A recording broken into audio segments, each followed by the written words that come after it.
Hello everyone, welcome to the Forse Zone. Today we're going to be talking about episode 1 of Survivor 47. There's a few things we could get into, so let's jump right into it. What a great start to a season. Very, very interesting way, beginning, middle, and end, of course. So we meet our survivors, our castaways, that are going to embark on this incredible journey. I'm not gonna do a whole recap because I don't like doing the recaps, I guess, in a way. I don't know. I'm not good with words. So I'm just kinda gonna go with what I like, what I saw, what I like, and crap like that. So let's jump it off with the Blue Tribe, the people on the Blue Tribe, which is Tika, I don't remember it. I think it starts with a T. My big highlight, I guess you can say, from the Blue Tribe is Gabe is playing aggressive. He's playing very, very aggressively. He's playing fast pace. He's hitting the ground running to get his head onto the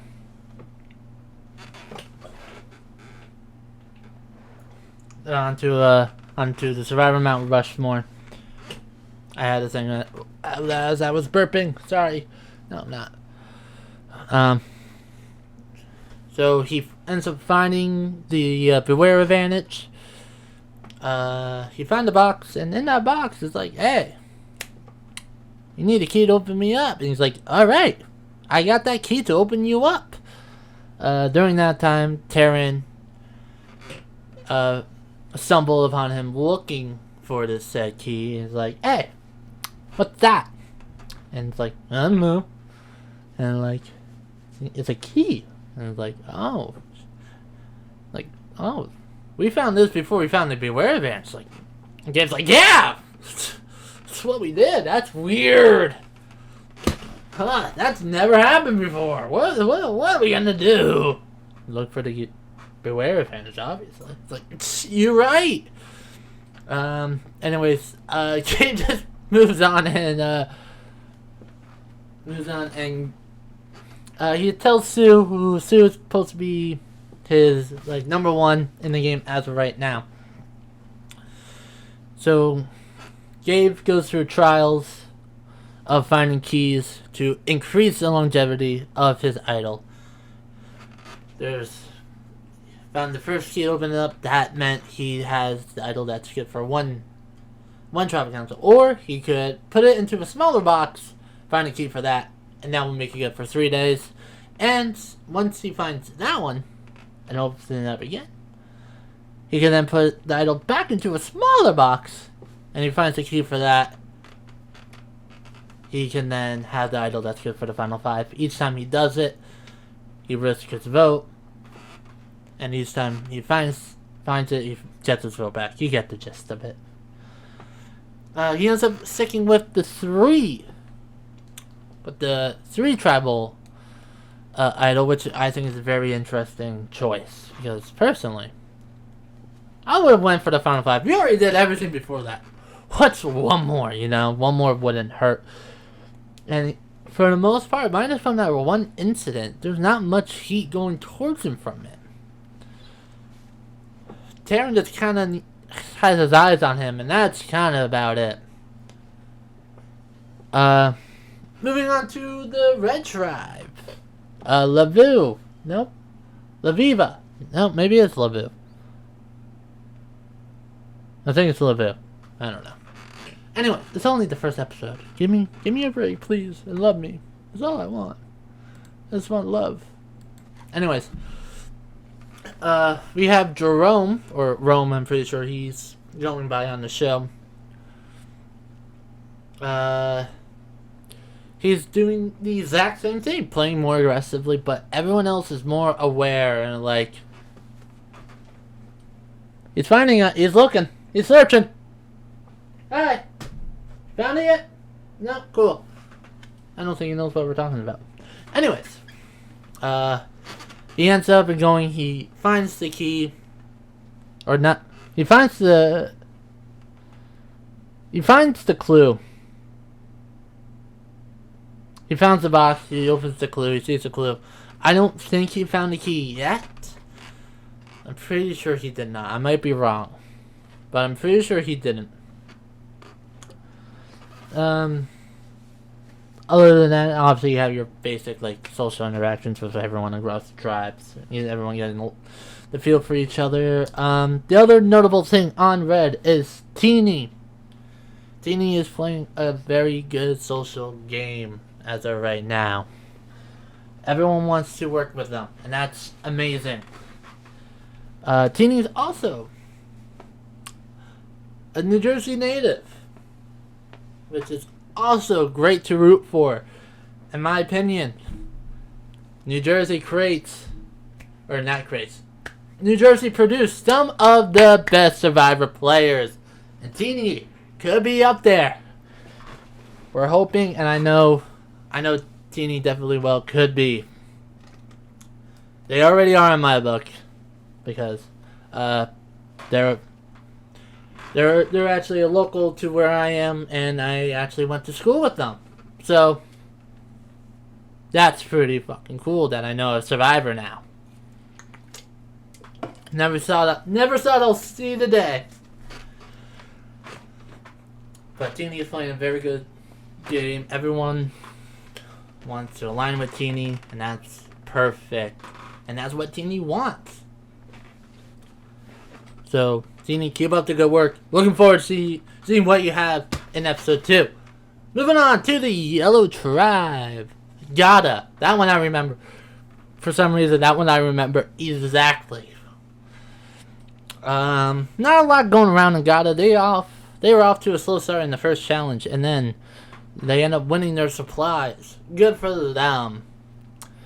However, that's when the good ends and the tragedies begin in some ways. Because Andy, he started out the game strong. I'd be like, all right, I needed to get at least 2 people to get good feels with, to get along with, so that way when it comes to a tribal situation, I have 2 votes for me rather against me. And that's what he does. He ends up with working and getting along with John and Rachel. And then the immunity challenge happens, where Andy seems to go on a bit of a panic attack or an anxiety attack of some kind. And the paranoia of the game gets to him, which is very unfortunate. And so he believes he wants out, that no one likes him there. Everyone wants him gone. Which I guess it's a very, that's what happens. It's like a pressure cooker. Like, things will get to you, and this just happened to get to him. And so, from there, at the challenge, he decided to throw out that he's going to target John in order to save himself from going home. Very bold move to make in front of everyone before heading back to camp. And the tribe realized we need Andy around for his strength,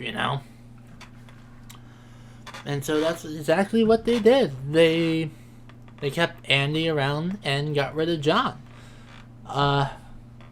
However, John did want to make a play. He wanted to make a play against Anika, which is bold to make a power move like that very early into the game. But they all shut it down because they wanted John gone. Because they didn't believe John would be strong in challenges. However, Andy's the type of person, he is a wild card. He's a loose cannon. Something you need to keep an eye on. I know not supposed to look. You shouldn't be looking too far ahead into the game because it could hurt you. But if you also kind of focus and you see something bad that's happening now, it will happen again in the near future. I got similar like to like Zelensky and Bruno from last season vibes off of it, but it was like the opposite result in a way.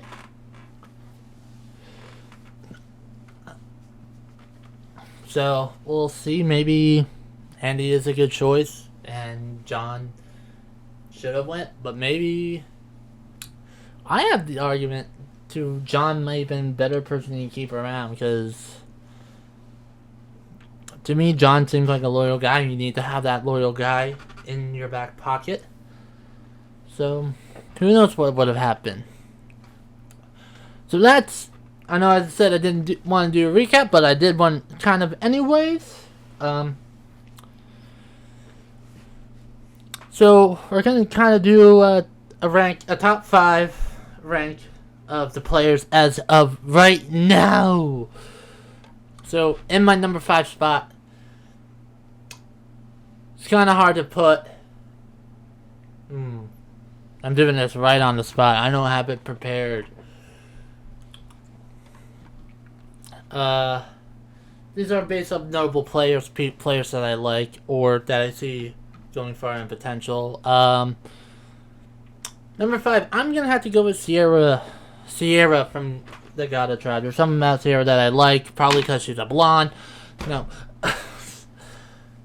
that might be it. But she has some promise to her that I'm kind of excited to get towards. So that brings up to good old number 4. 4, I do have.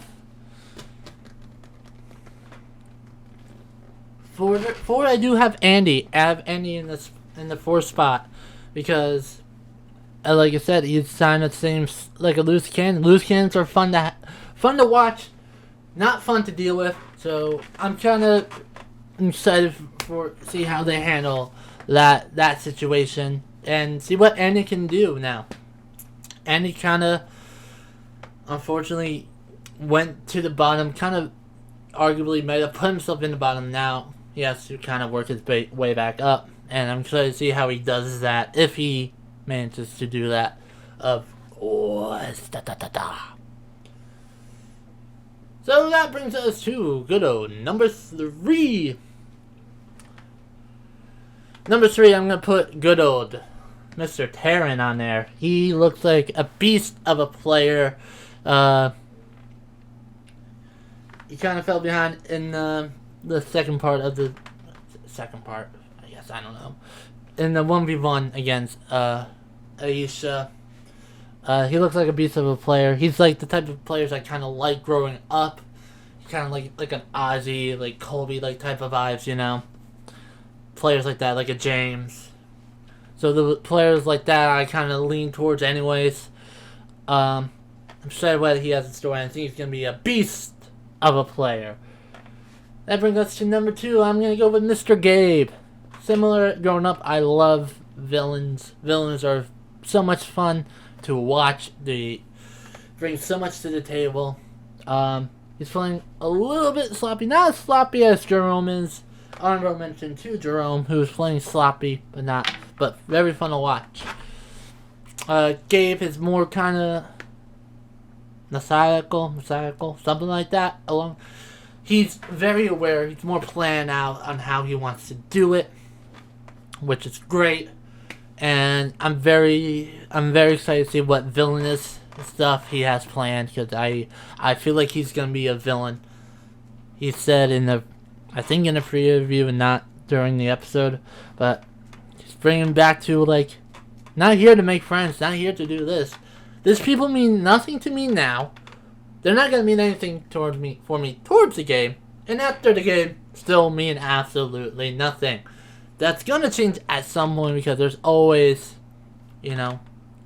someone you're like clicked really well with, and it's like, all right, or pull a hand situation and not do it at all.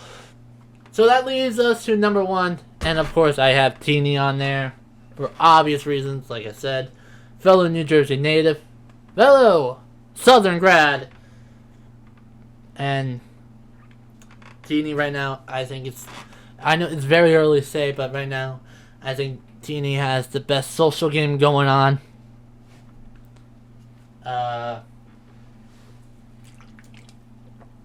I'm very excited to see how Teeny does when it comes to making strategy and making decisions. Right now, Teeny's kind of hanging back, let people come to them and see where it goes, which is a great way to go about it. Kind of put their personality out there, let people gravitate towards them, and then Teeny will eventually strike. So, I think that's about it for this lovely first episode of the Forse Survivor Talk. I guess, I don't know. So that's what I had to say. If you guys, let me know what your thoughts on the season. Who's your top 5 players of the episode? I guess. Yeah, that's more appropriate, I guess. More top 5 people of the episode. Or rooting for whatever you want to feel like. Rank them however you want. And let me know what you guys want to see moving forward. This setup is very, very basic. Obviously, I'm not well equipped. This is my first time doing a podcast and stuff like that. And stuff of that nature. I'll see you all later on this week or in the next video. I'll see you later.